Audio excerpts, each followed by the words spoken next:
Nah.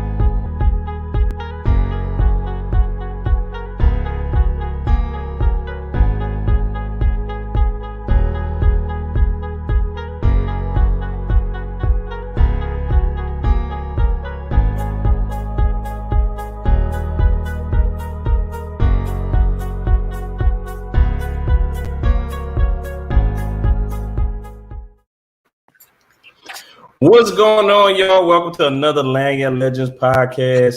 Today, we on the show, we have Lacy Davillier. She is the owner of Davillier Photography and Graphics. Welcome to the show. Hello, thank you for having me on the show.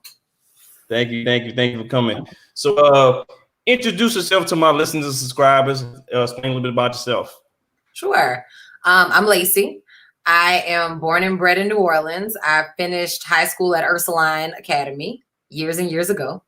And then I left the city and moved to New York, and I went to NYU. There, I went to art school, did all kinds of stuff. I thought I was going to be a painter, but my second semester of art school, they basically said you had to take photography to graduate. So I took it, and there basically begins a never-ending love story. I switched my concentration from painting to photography and have pretty much never looked back. Now I am a wife. I'm a stepmother. I own Davillier Photography and Graphics, Davillier Branding, and then I also own my new company, About Town Social. So most of my life is dedicated to getting amazing images for people and to helping people market their businesses without being overwhelmed. All right. Wow. So the one last class got you into photography. Mm-hmm. Yep. We had to take black and white film photography. We had to buy the camera, buy the film. And I remember being like, I don't want to buy this. I just want to paint. And then I did my first photography assignment. And I developed photos in a darkroom. And that was literally it. It was like one of the most amazing things I'd ever experienced. And that was it. My teacher became my mentor. And I graduated in 2008. By 2009, I had opened up my first photography studio. All right. So let the people know how hard it is to open up a photography studio, especially in New Orleans. Well, you got time? No, it is. So there's this saying that you'll never work harder for anyone else than you'll work for yourself. That's the truth for any business. When I look at Davillier Photography and Graphics, my name is on the front door. So anything that comes out of there pretty much comes from me, whether or not it did. So opening up the business was actually, the opening part wasn't hard. That was me designing a logo in my apartment and saying, it's 2008, the economy is trash, there are no jobs, I'm just going to create my own job. Sadly, at that point in time, I had no idea what it meant to own a business. I didn't know anything about taxes, about reporting. I didn't know anything about anything. I was 23 years old and had never really dealt with any of that kind of thing myself. It was very difficult to get clientele and to really get going, or rather to get enough clientele to support myself. The other difficult part was doing the things that I didn't know how to do. I had no idea how to price myself. I didn't know anything about that. So it was huge learning curves and it took a lot of time. But I would say that above all, the major difficulty was making sure that people knew that I was out there, because it's pretty much impossible to make a full-time living only shooting people that you know. So it was utilizing the very limited funds that I had, because I was 23 years old, to let people know that I was out there. I would say that was probably the most difficult part. But yeah, I won't lie. The first 5 years were rough. It was, am I eating cereal today or ramen? And being very grateful that my parents were willing to help me out with my bills and stuff, because Lord knows it took a while to start making any real money. So that was the difficult part. So how did you start marketing yourself? I was an early adapter of social media. So the first thing that I did was when the Facebook business page became a thing, I got that immediately. That was a big helper back then, because it was before all of the algorithms changed. So pretty much if you had a business page at all, people were seeing you. The second thing that I did, again, it was the very beginning of Groupon. So Groupon looked a lot different back then. I did that, and that got me out there. and I joined a BNI chapter, and that was the last one because it was the best one. In case people don't know what BNI is, it stands for Business Network. Huh? Yeah, I was just about to ask you, what is that? It stands for Business Networking International. There are chapters all over the world, and basically it's a lockout organization. So if I'm in the group, I am the only photographer in the group. You actively look for referrals for each other, and you refer each other business via word of mouth.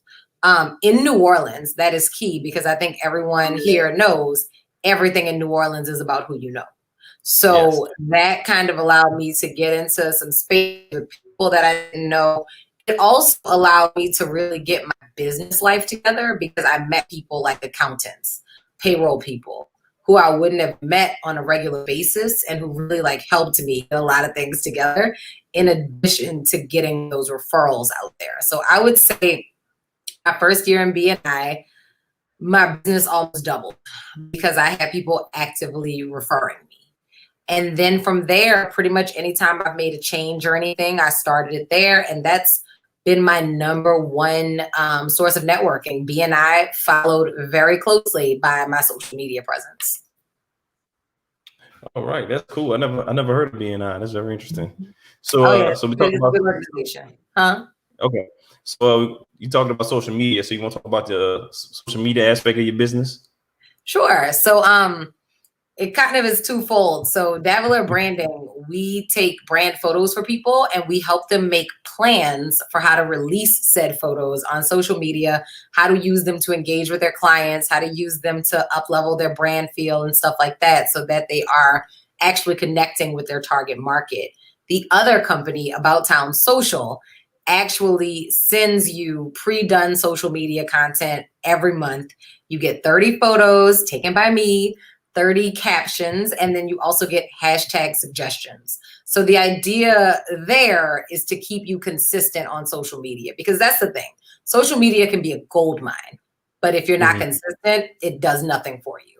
So the idea there is to have like a low cost entry to help people really get on there and get their feet wet. And then maybe your next step is going to some more personalized stuff, but that's to really get people used to the idea of planning and used to the idea of using social media and not just being on social media. Okay.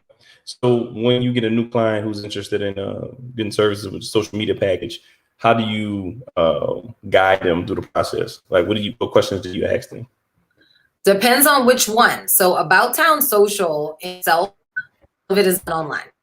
You literally go to abouttownsocial.com, you sign up, and you immediately start receiving content. Of course, if a person happens to have questions they need me to answer or something like that, I'm happy to answer them. It's normally via email, but really doing that and doing different trainings and stuff so that people understand how to use it and how to make it work. I apologize for that. And then your next one, so if it's Davillier Branding, it's a lot more in depth. It's a series of, we're going to get together. We're going to talk about what you're trying to do. What do you have? What do you need? Which photo package is going to be the best thing for you? Because it's very different depending on what kind of business you're running. A person who is selling candles probably needs a little bit of a different strategy than a person who's selling life coaching, in other words. So talking about what you're selling, who's your target audience, and all of that jazz. And then from there, we're able to provide the images based on what it is that you want to post. So that one is very, very personalized, and it takes a little bit longer to get up and running. But the idea in the end is the same. It's to have consistency of content and to constantly be engaging with your followers. Okay. So how do you advertise your business now? Do you utilize the social media platform that you are preaching right now? Yes, I am. So I preach having at least one main social media channel and one secondary one. For me, the main one is Instagram. That's why I do the majority of my posting. That's where you're going to see me most of the time. My secondary is Facebook. I do still use Facebook a lot. They are connected to each other, so I'm able to kind of go back and forth. But yeah, I mean, anytime that I have something going on, I generally put it out there on Instagram. I do have a pretty decent following, which is nice. And then I utilize those networking groups. I'm still in BNI. I'm a board member for Fidelity Power, and I'm on my alumni board at Ursuline. So I also do utilize my connections, which if you think about it, all of that is the same. Whether they're in-person connections or online connections, the majority of my marketing just involves using people that I'm connected to. Okay. Well, that's actually, I found out about your Facebook advertisement. Yes. And I saw you. I was like, oh yeah, she looks pretty good in person interview. So that's how I got your information. Thank you. See, it works. All right.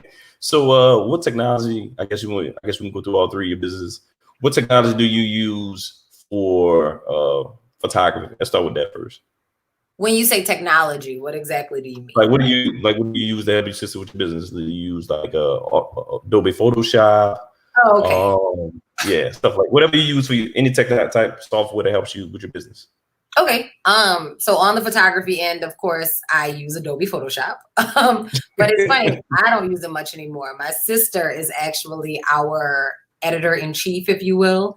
So these days, most of the time, I take the photos. She's the person who does all the cropping and editing. So editing software that we use, everything goes through Lightroom first. That's where we color correct everything, balance it off, make sure it's looking good. Then after Lightroom, we go and do those personalized tweaks in Photoshop. We can crop in either system. Those are about it though. And then when I'm viewing photos with clients, I utilize a site called Zenfolio. And if I'm viewing in person or on Zoom, I utilize a software called Fundy. So those are probably the major ones that I use. And really About Town Social, same ones. Except for those, I also recommend people actually plan out their social media. And to do that, I recommend either Hootsuite or Planoly. So those are kind of the softwares and everything that I use. Going on the other end, I'm an Apple person. I own pretty much every Apple product there ever is, was, or will be. Yes. And I even own stock. I even own Apple stock. That's how much I love stock. That's how much I love Apple. Yes, exactly. I started with Apple in like 2006 and have not bought anything since that wasn't an Apple product. And camera wise, I'm a Canon girl. You know, people are either Canons or Nikons most of the time. I'm a Canon girl. And lighting, my favorite brand is Pro Studio USA. Okay. All right. So if somebody wanted to get into any one of your industries, any one of your businesses, what do you recommend they should do? The first thing that I would recommend is definitely making sure that you have the passion for it. Like I've said before, it's not an easy business to jump into. A lot of people think that it is because it seems like, oh, you just have to pick up a camera. That is not how it works. We all wish that was how it works, but it's not. Making sure that you have the passion. And then also for my career and any other career, I always tell people, you got to learn it, like study, show yourself approved. To pick up a camera and tell people, oh, now I'm going to charge you for this, even though this is the first time I've ever used a professional camera, that puts a bad taste in that person's mouth. It ends up with bad experiences. So step one is like, learn what you're doing. Learn the settings on the camera. Learn how to shoot in manual. Learn what manual means. Like all of it is, it's a lot of learning. You need to learn lighting. And I guess after that, figure out your marketing strategy. That's another thing that I would tell. Again, these are tips in my business, but they're really any business. It's funny. I have a friend who I've known now for about 10 years. And I remember when I was 5 years deep in the business, right? I remember him saying, I bet I can tell you everything that's happening in your business right now. And so I said, what? I'm sure that you can't or whatever. So then he basically was like, this is what's happening. This is what's happening. This is what's happening. And he was absolutely right. And I was like, how on earth do you know that? And he said to me, I've owned a business for 15 years. I have run one business. I can run any business. And it's the truth. As much as we all want to believe that everything in our business is so special, many, many things go hand in hand and they are not different. So that was a sidebar to say. The other piece of advice is have a marketing strategy. You can be the best photographer in the world. If you don't have a way to let people know that you are there and to market yourself to people, you will never make any money. And at the end of the day, I know people think that artists are supposed to be like these hippies who do it for the love. And don't get me wrong, I love photography, but I'm a business owner, which means what? If it doesn't make dollars, it doesn't make sense. So when you go to sell something, outside of making sure that you know what you're doing, the next step is make sure that you know how to sell it. Probably after that, niche down. You don't necessarily need to say, I do absolutely everything. In photography, it's really better to be an expert at something, whatever that something may be. Now, there are exceptions. Like in my case, for example, I run a full-scale studio. So there are other photographers under me. So when I say I offer this, and this, I say we offer it because I'm not the person shooting all of those things. But when you are a photographer who's by yourself, when you're freelancing, I definitely advise pick 2 or 3 things that you really love, that you're really good at, niche down, study them. Make sure that you are really good at them. It doesn't mean you can't do anything else. At the end of the day, I don't really advertise event photography, for example. I can do it. If someone asked for it and I needed to do it, I can most certainly do it. But I don't want to have 29 things on my website because it confuses people, and confused people don't buy things. That's some good advice right there. That's golden. So with the other photographers that shoot underneath the studio, are they employees or the independent contractors? Are they their own entity? They're both? Okay. We have both. Yep. So we have 2 that are actually on staff that are actually, your W-2, and then the others are independent contractors. And also, I believe in community. So even like outside of them, I have lots of photographers who are friends. So if for some reason I can't take something, I do have a network of people that I can trust to say, okay, I can't do what you need me to do, but this person can. Okay. And so do y'all charge like a referral fee, anything like that? Or is just vice versa? You can't do something, I'll do it. Okay. Pretty much. Yeah. I mean, like, I don't charge anything like that. Okay. Like I said, it's that matter of there are so many people who need photos. There's no way that I would ever be able to service all of those people. And so with that in mind, you got to be willing to just, give away some stuff. Like you can't hoard things. Having a scarcity mentality will never get you anywhere in business. I agree 100%. All right. So I always like to ask my guests this question. So what was the worst business decision you made, and how did you come back from that? That's a hard one. Let me think on it for you.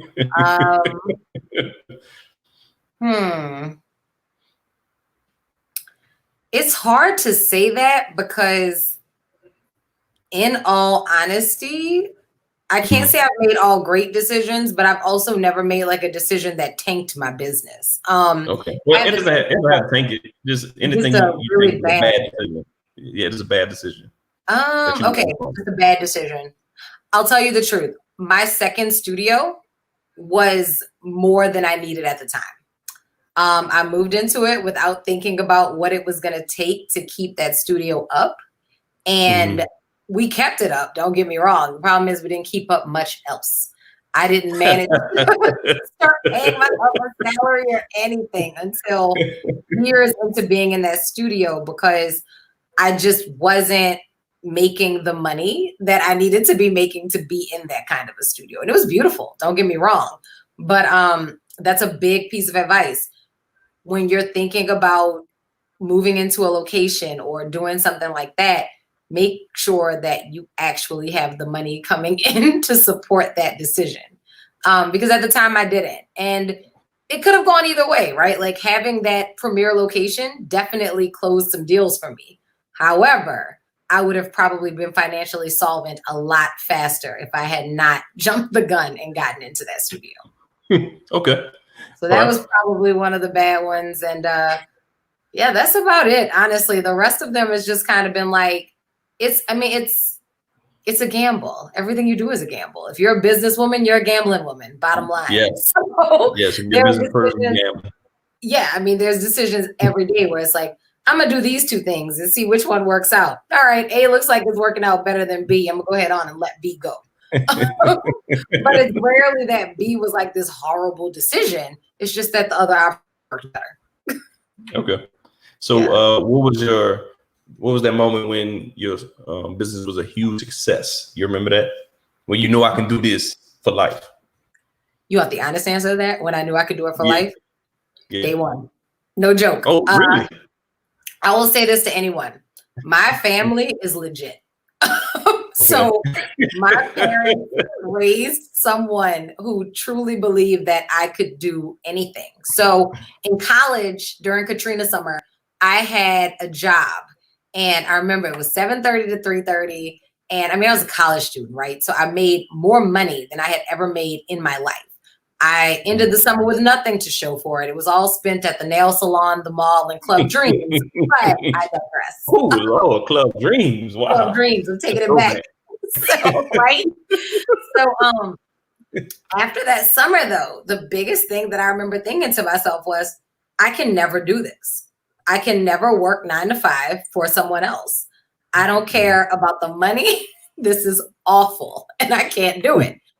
And so I thought I probably would do it for a few years after graduating college, and that then I'd get my feet wet, open a business. But when I graduated, there really were no jobs, like especially not in the creative field. So I was like, I can either keep spinning my wheels or I can just do this. And so like from the day that I did it, I often tell people that there was not a plan B. There was not a fail safe. It was, you're going to do this and you're going to succeed at it. You see the comment from the Facebook user? No, what they Club said. You say Club Dreams left all out. Yes. It was, Club Dreams saw a lot of me back in those days. It was, in the days of Boosie and all them, we had too much fun. And they got all of my money. And my parents' money. But yeah, so for me, there was never a plan B. So I always knew that no matter how rough things got, I kind of just always knew that it would come back and that I'd be fine. I would say the first moment of like, oh my gosh, I'm a success was probably when I signed my first school contract. I signed it with Psy Academy, and then the next one that I signed was with McDonald 35. It was the biggest contract that I had ever signed. At the time, I was a little bit over 5 years in business. So I had already made it through that first treacherous 5 years. And I remember signing that contract and saying to myself, I now understand how to sustain. I understand that I need stuff like this. And more importantly, I understand that I can get it. So that was probably that first I'm successful moment. Okay. Yeah. And how did you get that contract? Was it a bid process or somebody you just did an event for somebody and they recommended you for the contract? No, basically the previous photographer was leaving and I kind of got that information through the grapevine because I knew the person who was doing their yearbook back then. So I got the information really, it was probably me and 2 other people who got it at the same time. The person who had the schools were dropping 3 schools. Serendipitously, all 3 of us went to different schools. I went to 35, one person went to the other school, one person went to the other school. There was a little bit of overlap at first, but when all the chips settled, I wound up with 35. I was the first person to bid it, and it wound up going through. So it was a good, good thing. Yeah. Okay, that's cool. All right. So since we're in the middle of a pandemic, how has COVID affected your business operation so far? Well, it's been a lot of up and down. So first things first, which was that, no matter what the situation is, you always want to look for some kind of a blessing in it. COVID in the beginning completely shut our studio down. We were not allowed to operate or anything like that. And we're a service-based business. So I'm not going to lie to anybody. That was scary. There were moments where it was like, oh my gosh, what are we going to do if we can't take pictures of people? So there were lots of pivots, lots and lots of pivots. I also found myself with something that I hadn't had in a really long time. It's this super valuable asset. I bet you know what it is. Time. I finally had some time. The one asset in the world. The one that you can't get more of. And so I have been really burning the candle from both ends. I mean, I was grinding. And so COVID stopped that in its tracks. suddenly it was like, oh my gosh, I can't do that. So I had been wanting to get About Town Social off the ground. That first month finally allowed me enough time and enough space to actually get it done. So COVID is partially responsible for launching a whole nother company and the pivot that came from it. And then other than that, we moved out of our really big studio, realized that there's a lot of stuff that we can do from home. We moved into a smaller space that is working out really, really well. And that is very nice. So COVID, it did, I won't lie. In the beginning, it completely like flattened my business. Also because, let's be honest, in uncertain times, it's hard for someone to say, let me spend money on advertising photography, but I'm not allowed to open. I don't when I'm I don't know if I'm gonna have customers again. So when you consider it that way, and then when it came to the other kind of photography, who was letting their children out at the beginning of the pandemic? No one. So the first pivot was that we went on ahead and said we need to finish up seniors, because this hit smack dab in the middle of when our senior dates would have been. So we went on ahead and scheduled those in a socially distant way. Shout out to City Park for really being there for us during that time. And so we were able to set up to photograph them. Then the next of it was exactly that, training more than anything in lifestyle photography. So I just went on ahead and went with it. I started really, again, a service that already existed, but I started really promoting our product subscription service because, again, during COVID, you couldn't come in, but you could mail me your products and I could take great photos of them, because if there was ever a time you need to be on social media, ever a time that your marketing photos need to be on point, now is that time. People are literally scrolling on their phones all day. We have 3.6 billion people in the world who buy online, and up to 90% of those people make decisions based on how those items look. So wow. I was able did not know that. I said, did not know that. Oh yeah, it's a huge market, but there's a lot of shadesters out there, right? Who are like selling existing, and you don't know where you're putting your credit card number. So all of the people are there. They're ready to buy, but they can be really, really hard to convince and to convert. And one of the things that converts them is if your presence is professional. If you have dark, unprofessional photography, immediately where the mind goes is, what kind of company is this? Am I ever actually going to get these bracelets? They start to think about it. And then you go, say I'm on Etsy or something. I just click on the next shop over that has everything you have, but their stuff looks more professional. Who am I buying from? Go with them. Exactly. So that's really what it did. It just caused us to pivot, move things around a little bit. But at the end of the day, like, I'm an entrepreneur. That's the spirit that's in me. And that's what it's going to be. Whatever that needs to look like at certain points in life is what it needs to look like. And you just got to be willing to take a breather, go for a walk, make some new decisions, and pivot around. And that's pretty much exactly what it is. Okay, good. So being an entrepreneur and having 3 businesses at once, how's your work-life balance? Being a mom and a business owner and a wife. And a wife, yes, that one's important. So I have a really great friend of mine. She's a therapist. She's with a company called Solace Chateau, and she actually went to Ursuline as well. She preaches a work-life blend instead of a balance. Now, for a business owner like me, this is brilliant because I don't really see balance. My life is not the Libra scales, and it won't be. There will be moments in time when I might work 6 days straight for 10-hour days, but then there may be times when I want to, and I've done this before, take a 14-day trip to Europe and don't work at all. My schedule is mine, for better or for worse. So basically what I do is I hour block, which is basically, instead of just making a list of tasks, you say to yourself, from this time to this time, I'm going to do this. What it does is it forces you to think about how long it really takes you to do something, right? So you don't have a list of 20 things and you only got through 4. if you can only get through 4 things in the day, those 4 things are the only thing that go on the hour block list. The mind is a funny and a tricky thing. If you check off 4 things on a 4-item list, that's a win for your mind. Like you feel like you've accomplished something. If you check off 4 things on a 20-item list, you feel like you're behind. So it's really that. It's being very, very organized about time, and also just understanding like what's important. Like anybody can tell you about me. I don't work on Sundays, period. You can try to get in touch with me. You will not. I will leave the text message unread. I'm not answering your email until tomorrow. I do not work on Sundays. Family is important.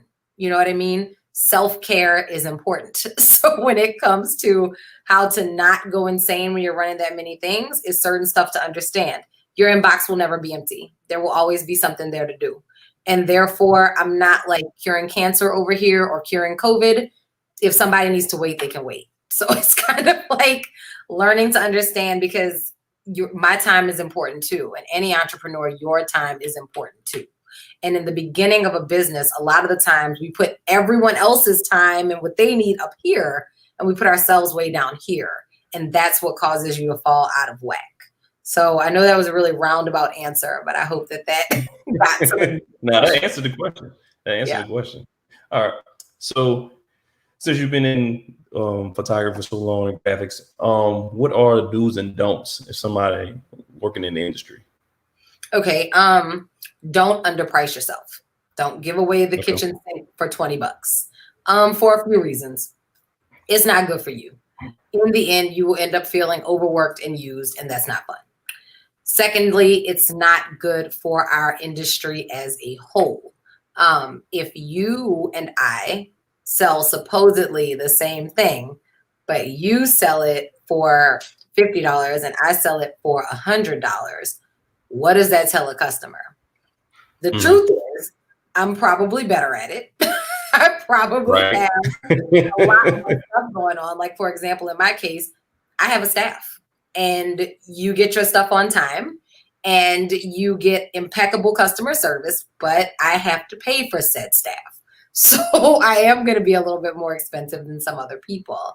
But when people sell things for way under budget, it's generally because it's not their top income earning thing. So it's not their only job, and it's not their top one. And that's fine, but it drags the value of the entire industry down. So step 1 is for you, for me, and for everyone in between: do not underprice yourself. Do's include make sure that you have sample images. You need a portfolio and I learned this the hard way, definitely, because again, having gone NYU, a lot of our training was in lighting. So I could always shoot product photography. The first time I tried it, I was like, all right, got it. I can do this because I know lighting. And that's pretty much what makes for really good product photos. But at first, I couldn't book anyone because I had absolutely no samples of that kind of work. So when I talk about the niche down into the things that you really want to do and get some samples. I'm also going to say step 3, don't do anything for free unless you can't avoid it. When you're trying to get those samples, you can tell people that you'll get a certain amount for free, but the rest of it has to be paid for. You have to be valued. Photography is subjective. Those are the don'ts. And I said the do, which was to get a portfolio. Separate your personal from your business. That's your accounts, your phone numbers, your emails, all of it. You don't want all of that stuff going to the same place, because sooner or later, when you become a really big success, you want to make sure that everything is set up properly for government purposes and for the purposes of when someone decides to call your business at 10 o'clock at night with the plan of leaving a message, you don't want that to be your cell phone. And people do that because they'll call when they think about it, like, oh, I know no one's going to answer, but I'll just leave a message. But if that's your cell phone, that cell phone just rang. I mean, I know this because it happened to me in the very beginning of my business, my first year doing a big push for seniors. Somehow my personal phone number ended up on Google instead of my business phone number. All hours of the night. calls on calls. And all they ever did was leave a message. Their plan was that whenever someone got into the office, they'd respond. But my phone was ringing off the hook at 5 and 6 o'clock in the morning. So make sure that you separate everything and believe in yourself. At the end of the day, there's a famous quote that says that whether you believe you can or whether you believe you can't, you are absolutely right. So always be positive and believe in yourself and believe that you can achieve the things that you want to achieve. All right. You said something earlier when you were saying price yourself. Do you use a certain equation to calculate your prices that you charge? Because that's huge for most beginning business owners. They don't know how to price themselves correctly. It's rough. And I actually have done workshops and stuff that helped me with it. That did come with like workshops with worksheets, that I could plug things into. But if you want to know the God's honest truth of how I price myself, my wonderful husband is a math genius. I don't price myself anymore. But the biggest thing I guess that I can give you, consider your time. The mistake that a lot of people make when they're pricing themselves and how they end up underpriced is that you undervalue your time. Consider how long it actually takes you to do something and what that time is worth.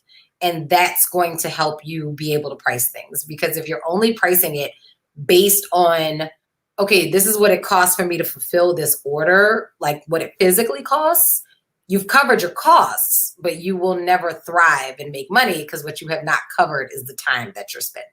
So that was when Luke and I first got together. That's my husband. That was the advice that he gave me. He looked at my price list and he was like, I see what you did here and you did a really great job with your formula. He's like, the only thing you forgot to account for was you. So, yeah, so that's the biggest piece of advice that I can give. Always know your materials costs, always. Because if you don't know what something costs, you don't know what you can sell it for. You don't know what kind of a sale you can run. Like everybody's running a 10% off sale. I want to run a 10% off sale. Do you have a 10% margin to run that sale and not end up upside down? You need to know that.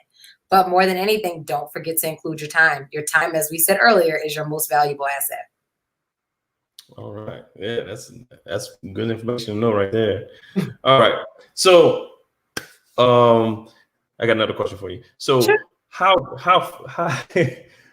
is it when you building like a photo shoot? Is it do you go depending on the person, the places? Like how hard is it to do a photo shoot? Because I've been in photo shoots. Sometimes they were good, sometimes it was annoying as hell. How do you recommend for your clients the best photo shoot? So I'll first say this. Every photographer you talk to will answer this differently. Photography is art. It is subjective. We all feel differently about the way to do it. For me personally, I am a type A. I'm a high DI personality. I believe in planning. I believe in planning a photo shoot as much as possible so that when you get there, the big thing is that everyone knows what they're doing, so everyone can be relaxed. Nobody's running around like a crazy person wondering what's going to happen. Everyone already knows. So making sure that you plan in the beginning, which means do a loose shot list, especially if you're talking about commercial photography. Commercial photography needs to yield certain results, and pretty pictures are not the results. They have to be pictures that are actually going to be able to market you and sell you, which means that you have to have a plan of what those photos are going to end up being. Now, anytime you're on a shoot, depending on the person, depending on the mood, depending on the vibe, you are going to get some things that you did not plan for, which is great. Like always, allow the flow to take over at some point, but you never want to leave a shoot having not gotten what you went there for. So I believe in sitting down with clients beforehand. If it's a portrait client, we're sitting down and talking about, what do you want from this shoot? Do you want a canvas? Do you want a wall collage? Do you want a book? Because those are very different ways to shoot once I know what I'm shooting for. If it is a commercial client, who's our target audience? What are your brand colors? What's the feel on your website? What are we selling? Who are we selling it to? Social media client. What are we selling? Who are we selling it to? Who are you talking to on here? So that's all of it goes into making sure that you do those plans, and that makes for a much better experience, and also have a backup for the backup for the backup. New Orleans weather is infinitely terrible at all times. So if your shoot plan is to be outside, you have to have a backup. And that backup is either we're going to keep this shoot the same day and we have a contingency rain location, or that backup is the mutual understanding between you and the client that you want these photos outside. So if it is raining, then we will have to reschedule, making sure that everyone on board understands that fact, that if it rains, if anything is wrong, this is getting rescheduled. So that's pretty much like planning. And planning can also go into set building. It can go into all of those kinds of things.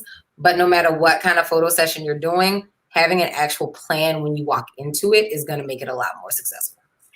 Okay. That's good. All right. So being that we are persons of color, have you had any issues or somebody canceled their photo shoot after realizing that you were African American? That I know of, I have not. That's not to say that it's never happened. That's to say that no one has ever physically said to me, this is why I did that. No one has ever said, I just don't want to work with people who look like you. I'll be honest with you, because I run a personal brand. My face, my sister's face, my husband's face is everywhere. So yeah, you're right. They are everywhere. Yeah, I'm like, so before you book with us, you know the situation that you're walking into. So kind of like by having that personal brand, I weed those people out in the beginning. If you're not trying to work with this kind of a company, you're not even going to call, because there's, I mean, you go to our website and what do you see? My hand is the first thing on the website. So yeah, like I said, I'm sure that there are people who feel like that, and sad times for them. They've probably missed out on really good photos, but I have not necessarily done those. Okay. All right. So what do you see the future of your business? Where you want your businesses to grow? Currently I see us moving a lot more towards the brand photography side, a lot of luxury brand photography.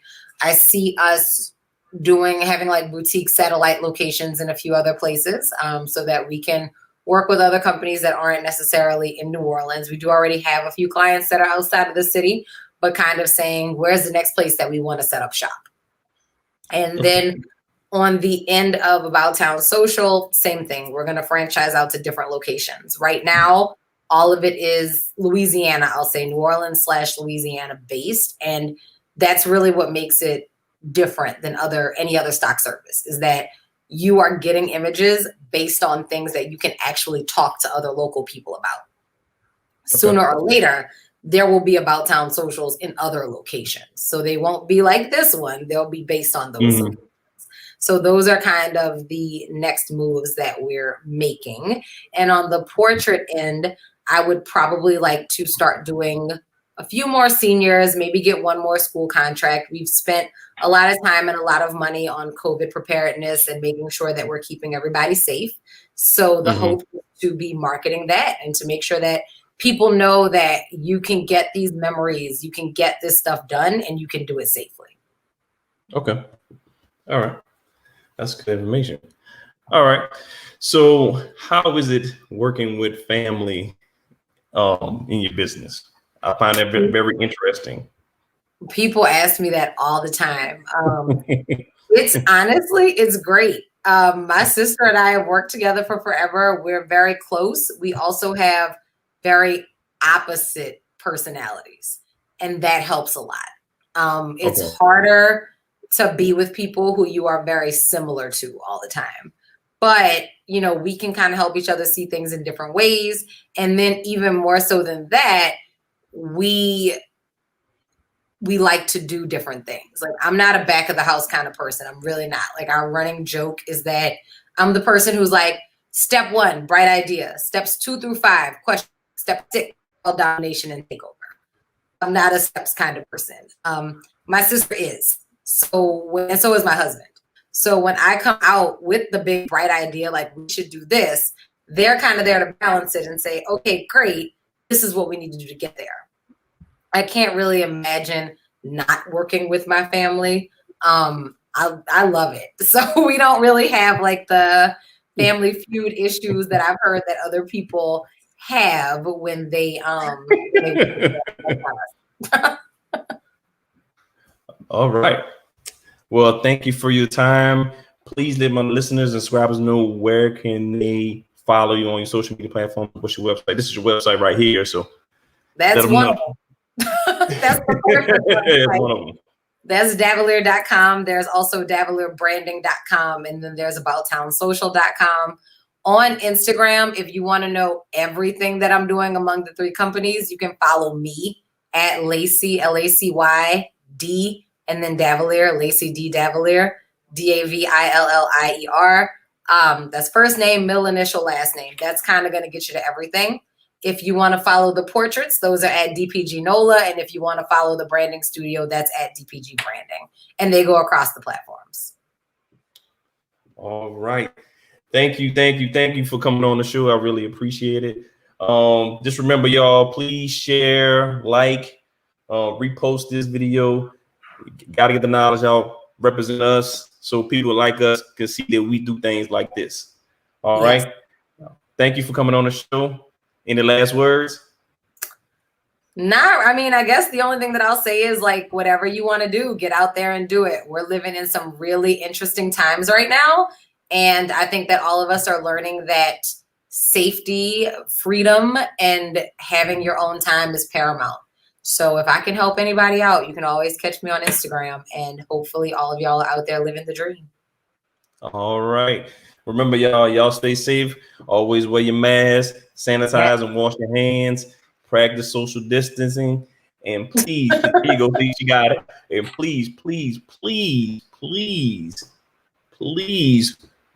your mask. Yes. Every time I go somewhere, I'm actually in the gym, I see people who don't wear masks. Like, I don't even understand it. But please wear your mask up. Protect others.